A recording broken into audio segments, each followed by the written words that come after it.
ada satu hal yang Hellogat gak pernah bahas. Perpuluhan. Persepuluhan. Oh, Harusnya persepuluhan. persepuluhan bukan perpuluhan. Kalau kamu kasih rajin, ya Tuhan akan berkati usahamu. Transaksional. Aku memberi supaya mendapat investasi sama Tuhan. Kalau nggak kasih, nanti Tuhan akan bakar lumbung padimu. Waduh. Kamu akan dipecat. Kamu akan mengalami kecelakaan. Jangan sampai itu terjadi. Maka kasihlah, rajinlah memberikan persepuluhan. Kalau lu nggak pakai uang sebagai sumber perpuluhan itu nggak masalah atau enggak? Kalau misalkan gue tidak kasih ke gereja, tapi gue kasih ke tempat lain, ke orang-orang yang lebih membutuhkan, boleh gak? Gue kerja setengah mati nih, 10/10-nya gue kasih buat gereja, ternyata pendetanya dipecat. pakai Rolex. Kalau kamu memandangnya persepuluhan adalah bentuk kamu mengasihi Tuhan, kok aku berat dan sulit aku kasih, itu kamu harus jawab dulu. Karena jawabanmu akan menentukan apakah uang itu berhala atau alat untuk memuliakan Dia.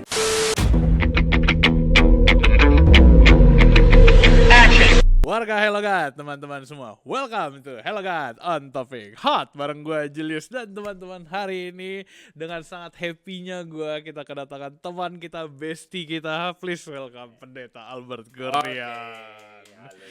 Gila, seru banget. Gue lihat-lihat di tahun ini pun kita semua dapat upgradean. Ko Albert dengan jaket biru navy. Udah Gak biru kayak dulu ya. Udah gak biru mencolok kayak dulu, udah biru navy, jam tangan keren gue bilang. I'll be back. Growth mindset, keren. Gimana kabar kok? Seru, luar biasa. Baik, so far so good lah. Penginjilan di Singapura berjalan dengan baik, lancar. So far so good. Gue seru banget. Kebaktian masih 3. 30. Ada. Masih sama. Iya, gue bercanda. Kalau teman-teman melayani di Singapura ya, GKI Singapura. Kalau teman-teman lagi liburan, visit atau mau langsung lagi kuliah di sana, teman-teman bisa datang ke GKI Singapura. Siap. Nanti gue taruh nih 3-3, ting gitu. Biar lo nggak perlu ribet. Tapi hari ini spesial karena hari ini kita mau ngomongin sesuatu yang topiknya datang dari Ko Albert. Karena ternyata teman-teman, dia sadar kalau ada satu hal yang Hellogat gak pernah bahas. Iya. Bahasnya itu bercanda-bercanda. Bahasnya gitu. bercanda-bercanda. Parodi, gak pernah serius. Gak pernah serius. Ini dia satu hal yang ternyata cukup kontroversial dan juga kadang-kadang membuat perdebatan di Indonesia, yaitu adalah perpuluhan. Persepuluhan. Oh, persepuluhan. Harusnya istilah yang benar adalah sepersepuluh. Persepuluhan bukan perpuluhan. Persepuluhan. Ya, persepuluhan. Gue mau nanya deh, selama ini tuh persepuluhan dan persembahan itu dua hal yang berbeda atau satu hal yang sama? Nah, biasanya dimengerti secara umum oleh orang-orang itu adalah 10% dari apa yang didapatkan. Gitu loh, didapatkan maksudnya lewat gaji, bisnis gitu. Makanya persepuluhan. Berarti bentuknya 10%. 10%. Gitu lah. Finansial. Iya, Iya, bahasa jeleknya duit gitu kan. Duit, a.k.a. duit. A.k.a. duit. Ya, gitu. Takut banget gue bercanda. Tapi gue mau mulai dari yang paling awal berarti ya. Persepuluhan nih berarti emang satu hal yang kita sebagai orang percaya itu lakuin. Ya. Ngapain itu? Oke. Sebenarnya gini, saya rindu membahas soal hal ini karena satu, ini adalah isu yang sensitif. Karena ngomongin duit itu sesuatu hal yang kalau nggak hati-hati ini nanti dipikir agendaku. Oke. Gitu. Yang kedua, harus diakui bahwa ada fakta di luar sana, rohaniwan kalangan tertentu itu abusive. Jadi menggunakan isu ini untuk memberikan sebuah dorongan kepada jemaat untuk harus memberikan untuk gereja yang notabene nanti penghasilan itu sang rohaniwan itu akan mengambilnya. Entah berapa persen tidak tahu. Gitu. Nah, yang ketiga celakanya nanti persepuluhan ini seperti dibacanya memperkaya rohaniwan tertentu. Nah, di tengah segala dispute yang terjadi ini, aku ingin kita sama-sama di konten ini, ayo kita sama-sama bedah lah. Kita terus terang deh, ini wajib apa enggak gitu loh. Iya. Kalau enggak kenapa? Kalau iya kenapa gitu loh. Nah, kita nanti sama-sama akan istilahnya diskusi, ngobrol, dan kita temukan nanti sintesanya seperti apa. Iya. Gitu. Kalau gue boleh cerita dari background gue, dulu tuh dari kecil sebutannya persembahan. Bapak mak gue biasa kan kayak, nih buat persembahan, kasih kan di gereja, kasih. Terus selama itu dulu pas kecil gue selalu mikirnya, oh persembahan ini nih buat Tuhan. Ya. Jadi tadi waktu kecil sih mikirnya dibakar ya, tapi kan nggak mungkin. pas kecil. Ya. Persembahan ini buat Tuhan. Persembahan ini dipakai untuk Tuhan dan sebagainya. Beneran dipakai untuk Tuhan kah? Itu kan pertanyaannya. Ya. Ya sebenarnya makanya itu kan dipakai untuk Tuhan. Ya masalahnya kan Tuhan yang kita lihat itu kan dia bukan ada secara fisikal. Yang ketika lu kasih hari ini lu kasih gue duit, gue terima, gue pakai untuk keperluan gue, kan nggak begitu. Karena Tuhan ini adalah Allah itu roh, tidak kelihatan. Nah kalau dipakai untuk Tuhan ini implementasinya kemana? Itu kan yang tidak pernah mungkin pada waktu kecil orang tua kita tidak pernah mengajarkan. Gitu. Nah ini kita langsung masuk lah ya. Iya. Kalau berbicara soal persepuluhan, menurut aku yang diadres pertama itu bukan kepada harus atau tidak, tapi motif. Aku mulai dari motif. Jadi ada dua motivasi yang keliru orang memberikan persepuluhan. Motivasi yang pertama, dia itu melakukannya karena ingin mendapatkan sesuatu dari Tuhan. Aku sebutnya sebagai transaksional. Gitu. Jadi gini, ini wujudnya ini banyak nih. Kalau kamu kasih 1/10, Tuhan akan balas. Balasnya ya kalau bisa lewat lah, lebih tinggi dari 1/10. Kalau kamu kasih rajin, ya Tuhan akan berkati usahamu. Gitu. Jadi itu bentuk semua yang kita kategorikan sebagai transaksional. Aku memberi supaya mendapat. Atau bahkan istilah EKE-nya adalah investasi sama Tuhan. Kasih cepet dapat 1 juta, kasih 1 juta dapat 10 juta, dan pakai ayatnya Maleakhi 3:10. Oh, apa tuh isi Maleakhi 3 ayat 10? Bukalah tingkap-tingkap langit dan ujilah aku. Bahkan ditambahkan oleh pendeta tertentu, itu satu-satunya ayat di mana Allah membuka dirinya untuk dites gitu.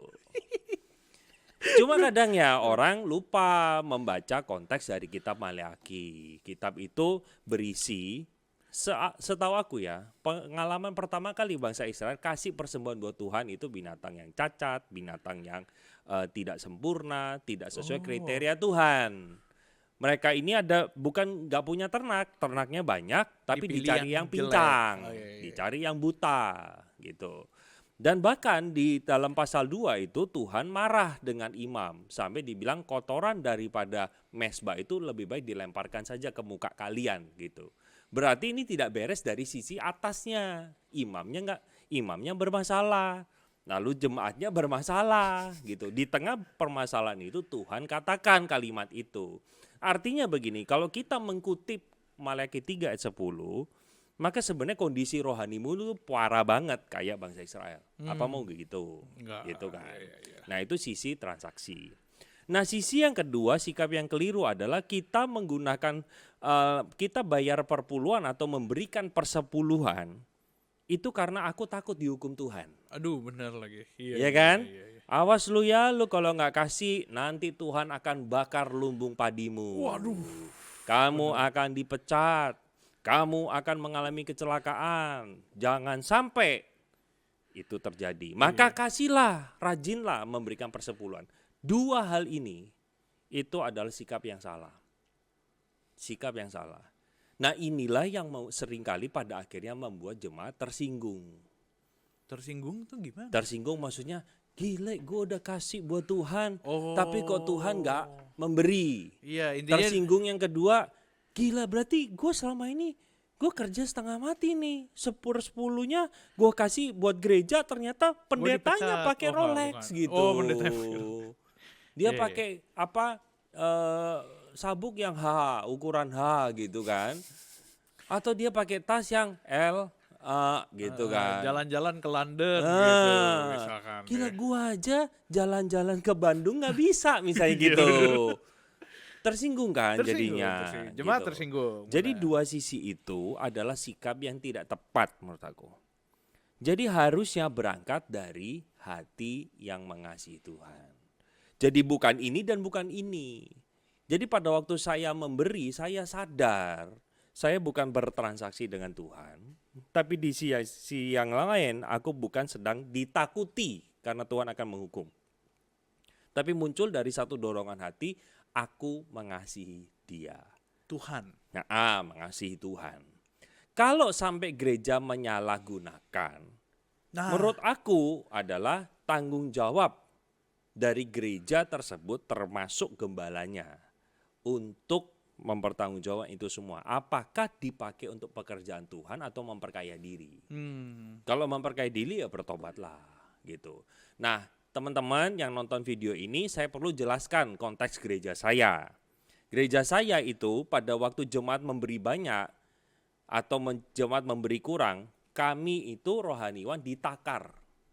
Pokoknya setiap bulan kamu dapat segini. Jadi ketika persembahannya naik, saya tidak tambah kaya. Ketika persembahannya kurang atau turun, maka saya juga tetap tidak menjadi gereja itu mencukupkan apa yang menjadi keperluan dan kebutuhanku. Gitu. Jadi teman-teman perlu clarify pada hal itu. Nah, kalau sekarang teman-teman berada dalam satu gereja yang kamu lihat dengan jelas, misalnya persembahanmu itu dipakai untuk memperkaya pendeta tersebut, maka isunya bukan persepuluhan itu salah. Gerejanya salah. Jadi bukan pada isu persepuluhannya itu salah. Oh, berarti gitu. To be clear langsung ya, persepuluhan itu tidak salah kalau dari siapapun. Ya, tidak salah. Selama lu memiliki hati yang tepat, bukan dua hal itu ya. Ya, motifmu tepat. Iya, motifnya Gitu. tepat. Berarti kalau misalkan gue punya motif gue pengen dapat sesuatu dari Tuhan, atau gue takut kena sesuatu dari Tuhan, ya kita tobat bareng-bareng. Iya, Itu dua hal yang salah. Betul banget. Itu dua hal yang salah. Berarti Betul. cuma gue punya pertanyaan nih dari dua hal itu dulu ya. Kalau misalkan gue punya dua hal ini dan akhirnya gue emang selama ini gue nyari sesuatu sih dari Tuhan atau enggak gue takut kena apa dari Tuhan, berarti apakah gue berhenti dulu nih kasih perpuluhan karena gue belum mengasihi Tuhan atau gimana nih? Oke, good question ini. Jadi gini, menurut aku ya, kalau tunggu sampai hati kita beres, kadang kita akan bermain di sana tuh. Gimana? Wis lebih baik, tunggu hatiku nggak beres-beres aja lah, karena aku juga nggak rela kasih persepuluhan.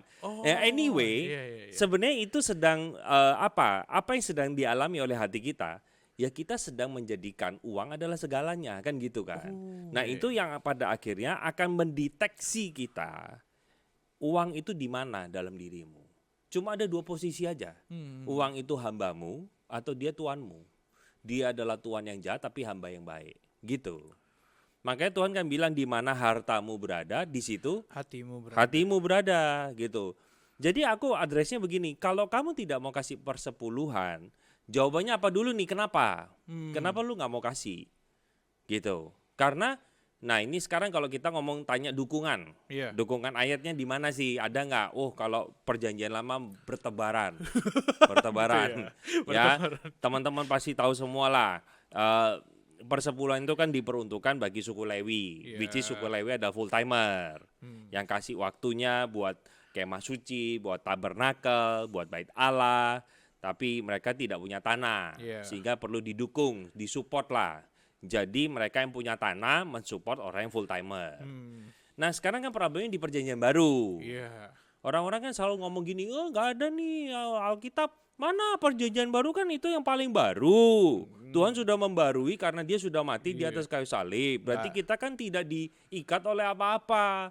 Coba tunjukkan mana encouragement dari Tuhan Yesus untuk kita memberikan persepuluhan dari perjanjian baru. Iya, nggak ada yang pernah nyuruh buat ngasih persepuluhan. Iya, jadi begini teman-teman. Yang tidak kita sadari adalah pada waktu Yesus menegur orang Farisi untuk kamu itu perhatikan kepada keluargamu. Orang Farisi itu sudah memberikan uangnya untuk bait Allah.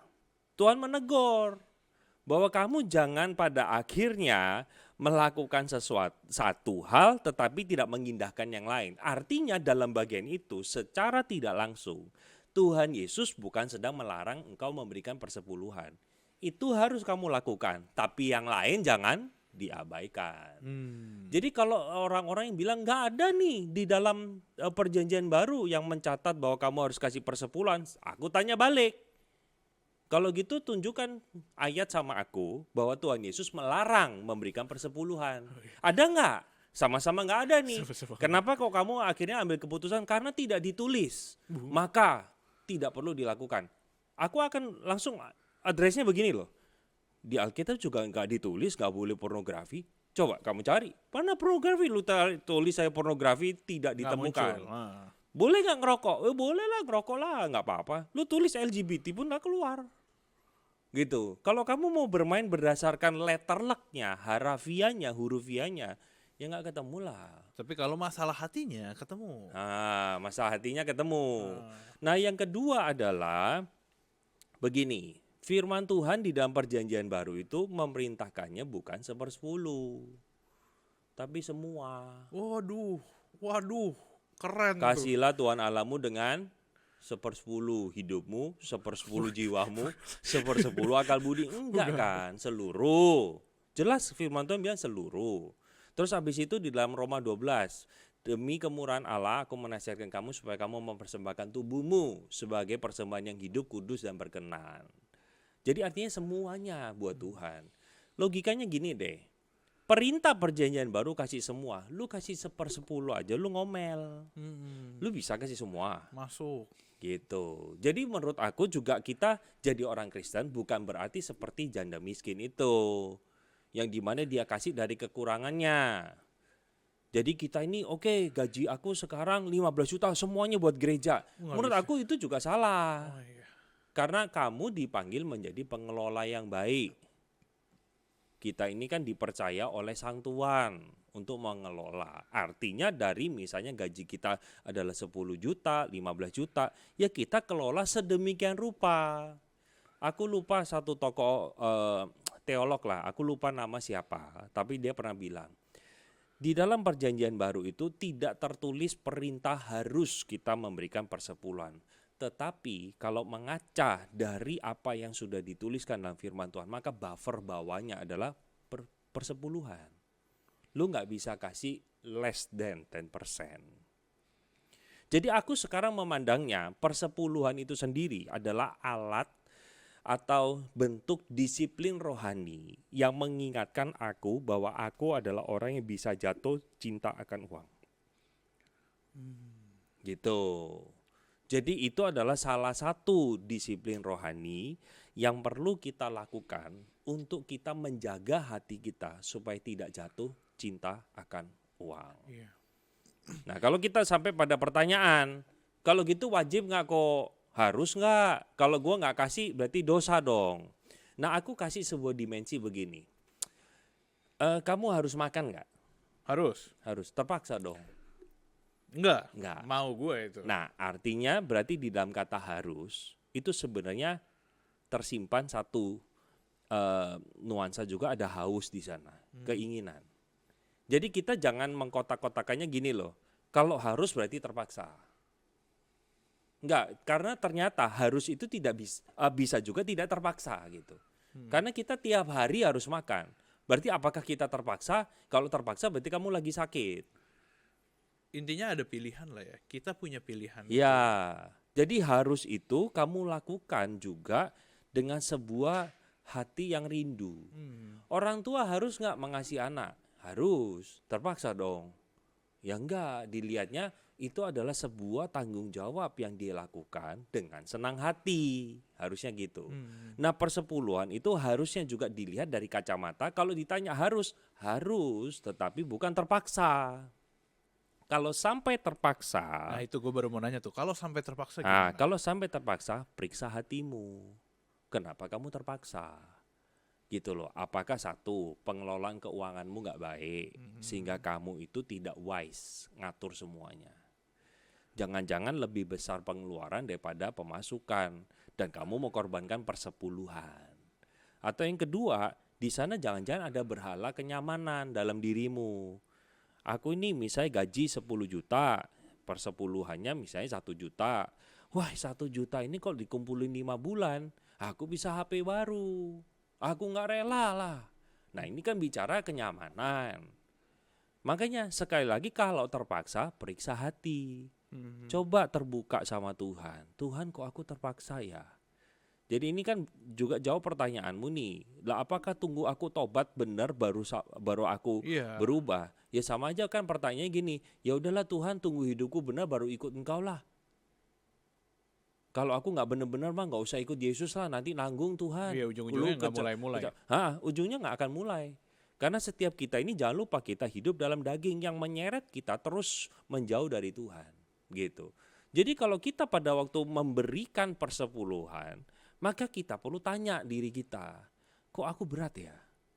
Kalau aku berat, kenapa kok berat? Kalau di dalamnya karena aku mengelola keuangannya salah, ya menurut aku perlu bertobat. Iya. Iya. Bisa jadi kalau bertobat ya mungkin kamu bisa pending 1-2 bulan. Ya tapi kan bukan pakai momen itu, yes 2 bulan. Nah begitu perasaanmu yes, nah sekali lagi tanya hatimu kenapa kok kamu senang gitu kan. Iya. Jadi kita itu selalu berupaya bagaimana menyenangkan hati Tuhan melalui firman-Nya. Gitu. Gue dari tadi pas lo ngomong gue ada kepikiran beberapa pertanyaan lucu sih sebenarnya. Ya. Pertanyaan-pertanyaan yang kayak gue nggak bohong, banyak banget teman-teman gue yang sering nanya tentang persembahan atau perpuluhan kan. Bahkan kok ini gue nggak bohong, gue nggak ngarang, gue pernah debat di kafe sama orang yang gue baru kenal tentang persembahan dan perpuluhan. Saksinya ada di belakang gue nih. Desember tahun lalu. Gue beneran ngomongin kayak, iya di gereja kita emang perpuluhan tuh nanti buat gereja, enggak kan buat dikasih ke pendeta gitu-gitu. Gue bilang enggak gitu. Pokoknya bener-bener perdebatan. Dan akhirnya pertanyaan yang keluar lucunya adalah, kalau lu nggak pakai uang sebagai sumber perpuluhan itu nggak masalah atau enggak? Itu satu. Dan yang Gimana kedua, ulang-ulang? kalau lu nggak pakai uang, jadi lu nggak pakai duit nih. Lu misalkan pakai pelayanan, lu misalkan pakai waktu, jadi lu nggak pakai duit. Duitnya nggak lu kasih, lu pakai waktu, lu pakai tenaga. Itu tuh yang pertama tuh. Terus yang kedua, kalau misalkan gua tidak kasih ke gereja, tapi gue kasih ke tempat lain, mungkin ke orang-orang yang lebih membutuhkan, boleh gak? Gitu. Oke, kita satu-satu ya. Ya. Aku kembali sih begini ya, tetap kalau pertanyaanmu, bolehkah kalau aku nggak kasih duit tapi aku kasih tenaga, aku kasih waktuku, atau aku kasih ya kopiku gitu, atau apalah yang lain. Nah aku akan bertanya kenapa? Tetap balik kenapa? Kamu perlu jawab sama dirimu sendiri, kenapa kok bukan uang ya? Kenapa kok aku berat ya kasih uang ya? Gitu. Makanya Alkitab kan bilang gini, akar kejahatan itu bukan cinta akan waktu, bukan cinta akan sesamamu, enggak. Akar kejahatan adalah cinta akan uang. Yang karena cinta akan uang itu mereka mengorbankan banyak hal sehingga mempersulit hidupnya. Nah pertanyaannya kamu harus jawab, kenapa kok bagimu sulit? Kita nggak perlu ngomong dulu nih, wah nanti uangnya salah dipakai pendeta, itu urusan kedua. Gue setuju itu juga urusan. Salah, ya, tapi urusan. Tapi sekarang gini loh, kalau kamu memandangnya persepuluhan adalah bentuk kamu mengasihi Tuhan, sekarang kamu harus bertanya pada dirimu sendiri, kok aku berat ya kasih ya? Gitu. Kok aku berat dan sulit aku kasih? Itu kamu harus jawab dulu. Karena jawabanmu akan menentukan apakah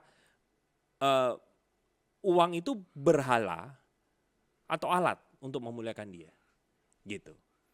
Nah sekarang kita masuk kepada pertanyaanmu kedua. Boleh nggak sih sebenarnya persepuluhan itu dipakai tidak pada gereja tetapi kepada yang lain? Jawabannya adalah boleh. Boleh. Tetapi di dalam perjanjian lama itu sebenarnya gini, persepuluhan itu kan berupa panen. Nah Tuhan itu memberikan peraturan kepada bangsa Israel, kalau kamu manen jangan dipungut semuanya lah, tapi sebagian itu ada janda, ada orang miskin yang akan memungutnya dan memakannya, dan mereka itu kurang lebih bisa hidup lah dari itu. Nah menurut aku dari sumber Alkitab atau landasan itu kita boleh berbagian untuk orang lain, gitu loh. Aku pun harus akui kadang-kadang aku menyisihkan persepuluhanku, aku melihat gereja X, ini kok lebih lagi lebih perlu membutuhkan. Terus gereja Y ini kok lebih memerlukan gitu loh. Nah cuma kalau kita terus nih 1 tahun itu kan 12 bulan, tapi tidak pernah juga kita memberikan buat gereja kita ibadah, menurut aku kok juga tidak proper. Itu ibarat lu makan di McDonald bayarnya di KFC. Lo ngerti nggak? Gitu loh. Perumpamaan lu boleh lah. Masuk. Gitu kan. Iya. Jadi maksud gua adalah ya oke, sesekali kamu mau pakai itu untuk tolong orang lain yang membutuhkan atau kepada yayasan lain, ya oke lah. Tapi menurut aku di mana kamu makan dan bertumbuh, memberilah kepada gereja tersebut. Sekali lagi, satu catatan yang kamu perlu klarifikasi dan tahu adalah apakah perpuluhanmu itu langsung berbanding lurus atau langsung memberikan pengaruh kepada kekayaan pendeta itu. Kalau tidak, kalau memang dikelola dengan transparan, dengan baik, ya you put trust sama mereka lah yang mengelola hal itu gitu loh. Tapi kalau langsung nih persepuluhanmu langsung membuat dampak positif kepada kekayaan pendeta tersebut, aku setuju perlu dikonsider. Iya. Karena sekali lagi pendeta bukan Tuhan yang tidak bisa berdosa. Teman-teman, saya ini pendeta. Saya ini hamba Tuhan. Kita itu juga bisa jatuh sama dosa. Cinta akan uang. Iya. Karena Alkitab nggak pernah bilang imun kok. Gitu. Nah, satu yang sering kali aku juga dapat pertanyaan. Persepuluhan ini dari mana? Dari kotor atau dari bersih? Aduh, itu penting banget tuh pertanyaannya. Ya kan? Jujur gue tidak kepikiran Tidak loh di kepikiran. podcast ini loh. Yang Kan gue kadang pikiran yang gini. lain. Kalau aku gini ya, ini bicara aku lah ya. Aku sih lebih mau tidak ngomong secara proporsional dalam artian ini harus dari bersih atau kotor. Enggak, aku nggak mau jadi orang Kristen yang legalistik. Gitu. Semuanya kembali pada hatimu mengasihi Tuhan atau tidak. Kalau kamu mengasihi Tuhan, yang kamu beri buat Tuhan itu selalu merasa Tuhan itu nggak ada apa-apanya dengan apa yang Tuhan sudah lakukan buat aku, terutama keselamatan. Tapi orang yang merasa diri pelit, kayaknya kasih dikit itu kayak udah kasih banyak. Tapi orang yang sudah bersyukur, dia ngasih banyak, merasa itu tetap sedikit. Karena dia comparisonnya atas apa yang Tuhan sudah lakukan atas hidupnya. Gue sangat-sangat setuju itu. Begitu. Gue sangat-sangat setuju. Ya. Nah, tapi kalau tetap mau ditanya, Pak, yaudah to the point deh Pak, boleh harus dari bersih atau dari kotor? Nah, aku mau begini teman-teman ya. Tuhan juga memberikan kepada kita berkat gaji. Kita harus kelola sedemikian rupa. Kalau kita ngomong dari kotor dan ternyata itu mengganggu aktivitas finansial kita. Ini aku nggak ngomong me time-nya ya. Kita exclude dulu me time. Kita ngomong soal mandatory fee yang harus kamu bayar. Kebutuhan primer. Jangan sampai kamu itu bayar persepuluhan, listrikmu nunggak. Lu ngerti nggak poinnya? Jadi kalau kita keluarkan dulu lah kenyamanan pribadi ya. Budget kenyamanan pribadi kamu keluarkan. Nah kalau kamu terus persepuluhannya, wah nggak fulfill nih. Ya sudah nggak apa-apa. Berarti lu melihat nih dari gaji lu, kan lu harus petakan. Oh ini mandatori, ini mandatori. Iya. Ya udah deh, aku mau dari setelah gaji dikurangi misalnya ya, ini contoh pendidikan anak, listrik sama asuransi, aku exclude angka itu aku persepuluhan. Tuhan marah nggak? Enggak, Tuhan nggak marah. Tuhan lihat hati, Tuhan tidak lihat nominal. Tapi teman-teman tolong jangan salah pikir ya, oh karena Tuhan lihat hati mah aku kasih noceng ya oke aja. Enggak, Tuhan tahu hatimu kok. Aku selalu tanya, kenapa kamu kasih 2.000? Kenapa kamu kasih 2 juta? Kenapa kamu kasih 20 juta? Semua balik ke hati. Coba tanya hatimu, kenapa kamu memberikan kayak gitu? Iya, karena pada akhirnya percuma juga kalau lo kasih dengan jumlah yang sangat banyak, tapi ada keinginan yang tadi, transaksi dan ketakutan. Sama aja gitu. Jadi aku selalu bilang bahwa itu kembali kepada kedewasaanmu dan kebesaran hatimu dalam mengasihi Tuhan. Kalau kamu sungguh mencintai Dia dan kamu lihat, kalau dari gajiku kotor nih ya, misalnya gajiku 10 juta, ternyata kebutuhan hidupku cuma 2 juta. Loh, kenapa kamu harus kasihnya dari bersih? Kenapa kok kamu tidak bisa memberi dari kotor? Gitu loh. Iya. Jadi ini pertanyaannya berlaku sebaliknya. Tentu aku tidak mengencourage mereka kalau dari kotor sampai mengganggu nih anakmu nunggak pendidikannya. Nah, ya harus consider bahwa bukan itu gitu loh. Jadi aku melihatnya dari dua sisi. Iya. Dan kita harus belajar lihat itu dari dua sisi. Tadi lu menarik karena lu ngomong tentang kedewasaan ya, dan hal itu tuh tidak terjadi secara instan. Ya. Kita ya belajar satu persatu pelan-pelan aja. Gue suka lagi cara lu ngomong jangan sampai listrik nunggak pendeta tetap pakai Rolex gitu, jangan. karena yang dari tadi gue dan Ko Albert sampaikan itu bukan ngomongin tentang oknum-oknum dan juga kejadian-kejadian yang tidak berkenan. Iya. Kita ngomongin tentang apa yang sebagai pribadi, individu sikapi soal persembahan atau perpuluhan ini gitu ya. Karena gue sembari lo ngomong, gue keinget dengan banyaknya kasus di negara yang jauh di barat Amerika. Itu kayak ada banyak aja video-video YouTube pendeta-pendeta naik pesawat jet, naik apa, gerejanya jemaatnya beribu-ribu, tapi kok dia bisa kaya banget. Dia punya mansion. Gue jadi pengen jadi pendeta kalau kayak gitu kan. Cuman kan gak gitu.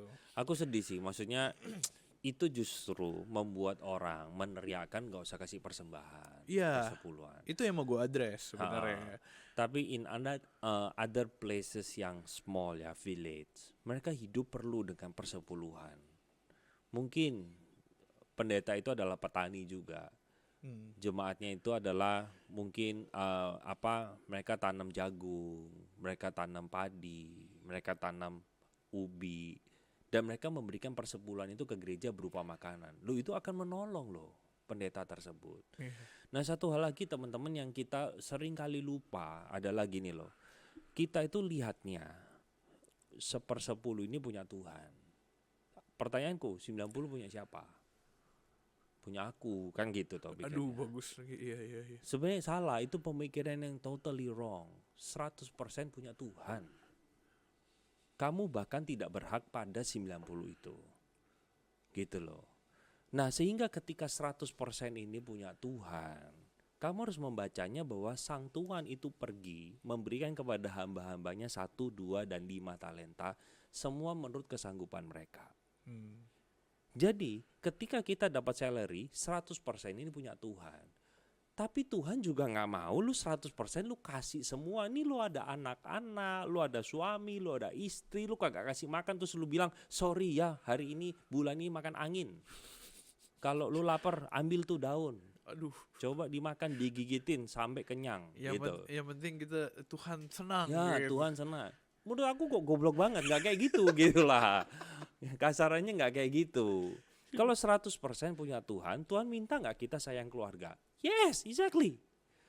Tapi in the same time, Tuhan juga ingatkan jangan sampai kamu itu menselebrasi atau mengencourage berhalamu dalam hati gitu loh.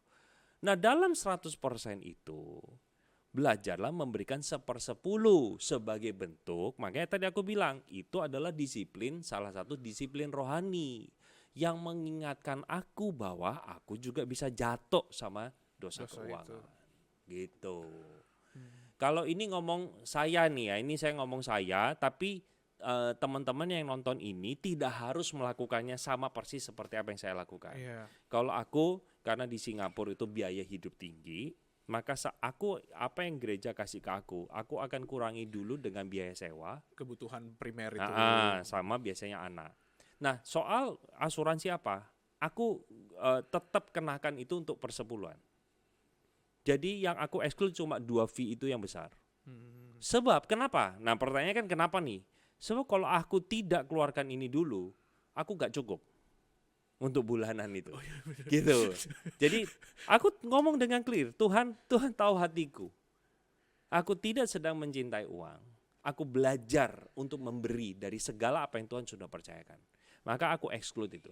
Teman-teman, anyway, ini mungkin tidak semuanya cocok dengan konteks teman-teman ya. Karena penonton dari Hello God, warga Hello God ini bermacam-macam. Tapi maksud aku adalah teman-teman bisa belajar caranya. Tidak harus mengikuti metodeku, tidak.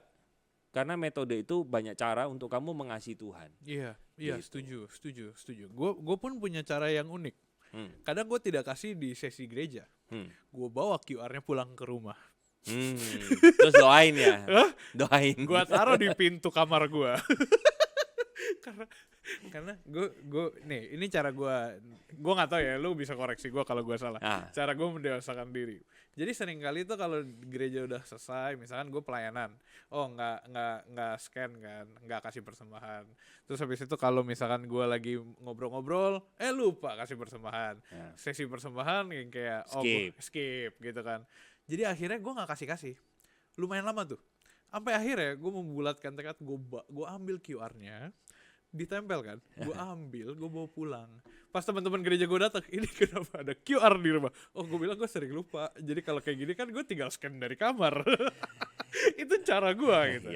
Maksud gue akhirnya pada akhirnya yang penting sebenarnya kedewasaan lo melihat uang lo kan, finansial lo. Aku nggak bilang lu benar atau salah lah ya, nggak, dan aku tidak punya capacity untuk menjustifikasi hal itu. Nggak apa-apa kalau lu bisa bilang gue blow on kok. Tapi enggak. Aku suka dengan hatimu. Gini loh, kamu tahu keterbatasanmu, somehow lupa. Tapi yang menarik adalah begini Jul, kok kamu bisa punya hati ya mengingat hal itu, sampai se-effort itu. Semua manusia terbatas kok, punya weaknesses. Tapi mereka itu mencoba gini, Tuhan, I know I'm full of weaknesses. Tapi di dalam segala limitasi yang aku punya, aku berusaha try untuk mengasihimu. Maka dirimu menempuh jalur taruh QR, yang which is bagi sebagian orang tolol, aneh. Aneh kan, aneh. Lu sampai ada QR di gereja, lu secinta itu sama gereja dan lain sebagainya. Tetapi aku melihat, aku appreciate hatimu yang mau mengasihi dia. Itu loh. Itu poinnya gitu. Jadi kita itu berusaha, kita semua gak ada yang sempurna lah. Semua kita berjuang untuk mengasihi Tuhan. Semua kita terus melawan keinginan roh, keinginan daging terus. Tapi kita punya gak sih effort sampai aku ini harus suci, sesuci-sucinya. Mengalahkan keinginan dosaku. Mengalahkan keinginan pelitku. Mengalahkan berhala hatiku yang suka diselebrasi soal kenyamanan hidup. Tuhan, aku mau effort untuk mengasihi. Nah, salah satu bentuknya teman-teman bisa belajar dari Julius. Wah, aku ini kok suka lupa ya kasih persembahan. Udah tak bawa QR-nya. Itu sih. Somehow someway lebih simpel loh daripada teman-teman harus ketik rekening lagi ribet. Bawa QR pulang, taruh di pintu kamar. Kalau aku kadang ya mendisiplin diriku ya. Sekarang ini pokoknya aku begitu terima dari gereja, langsung aku babat habis. Aku nggak kasih untuk ruang gini. Aku minggu ini kasih berapa ya? Karena aku tahu aku mudah sekali tergoda untuk spending. Iya. For another atau untuk my desire gitu loh. Kopi di Singapura mahal lagi. Jadi aku langsung, Tuhan, aku komitmen segini 1 bulan. Itu kalau dibagi 4. Jadi aku memberikannya gini, aku per sebulan aku kasih, langsung aku exclude, jebret. Terus aku ada persembahan mingguannya aku pull menjadi monthly. Aku kasih. Tapi di dalam, kan aku kasih misalnya ini contoh lah tanggal 1 November nih, tiba nih ya. Gue kasih nih, jebret semuanya. 1 bulan itu gue sudah kasih. Tapi perjalanannya kan kita baru masuk minggu 1, minggu 2, minggu 3, minggu 4. Terkadang ketika aku tergerak lagi, aku memberi lagi. Iya. Memberi lagi. Gitu. Jadi aku tidak juga untuk saklek, udah Tuhan udah loh ya monthly aku, enough gitu. Tapi kalau memang at that moment Tuhan gerakan, aku memberi. Iya. Gitu loh. Sehingga teman-teman, kamu yang tahu sendiri hatimu itu betapa rentannya sama duit. Tuhan itu ya sampai bilang gini, seolah-olah ya. Iya. Musuh Tuhan yang utama itu langsung head to headnya sama mamon itu uang. Head to headnya itu seolah-olah begitu gitu loh. Karena kalau di head to headin sama setan, legion itu udah kalah jauh gitu loh. 6.000 setan, langsung coba Yesus datang gitu kan. Tapi kayak head to headnya manusia itu adalah antara lu pilih Tuhan atau lu pilih duit gitu.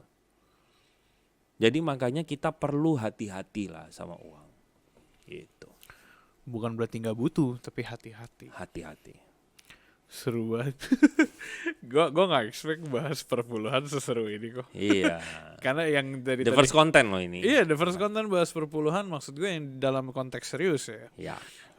Karena tadi sempat lu mention beberapa kali tentang ada banyak oknum tanda kutip yang tidak mengelola uang itu dengan baik. Ya. Tapi gue seneng karena kita bahas mulai dari hati kita dulu, bentuk dan caranya bisa beda-beda, tapi hatinya dipertanggungjawabkan ke Tuhan gitu. Ya. Nah, pertanyaannya sekarang mungkin terakhir, gimana cara kalau misalkan lo menemukan oknum-oknum yang seakan-akan tidak mempertanggungjawabkan uang itu gitu. Karena gereja, kalau tadi kita ngomongin tentang role dari diri hati kita, kebutuhan kita, uang kita, bukan uang, finansial ataupun kebutuhan kita juga bisa ngomong tentang role dari gereja yang mengelola finansial itu gitu. Apa yang dilakukan oleh teman-teman gereja mengenai persembahan yang mereka terima. Jadi menurut aku kembali ke ginilah, uang ini kan satu alat, instrumen yang kalau kita benar-benar pakai, maka Tuhan itu akan dimuliakan. Tapi kalau kita jatuh di dalamnya, kita akan diikat sedemikian rupa. Makanya dia kan tuan yang jahat tapi hamba yang baik. Nah, maka dari itu teman-teman kalau misalnya adalah di gereja kalangan tertentu, lalu kita adalah lead pastor, ya ingatlah cara kita juga berpenampilan kok menurut aku nggak appropriate ya. Aku nggak tahu sih, aku nggak menemukan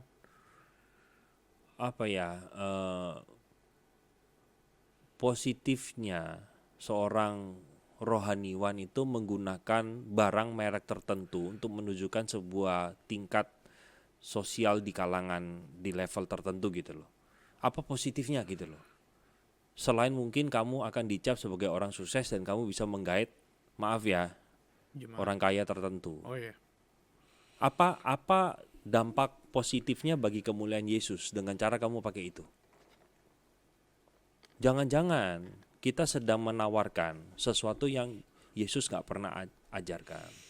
Artinya kalau kamu ikut Yesus kamu akan diperkaya. Nah itu kan ujung-ujungnya untuk siapa sih? Gitu loh. Kita datang itu gak bawa apa-apa. Kamu pulang pun mati juga gak bawa apa-apa. Jadi kan apa yang kita miliki sekarang ini di dunia, itu mengingatkan kita bahwa itu bukan punya kita kan gitu toh. Kita ini cuma manajer aja kan, kita bukan pemilik.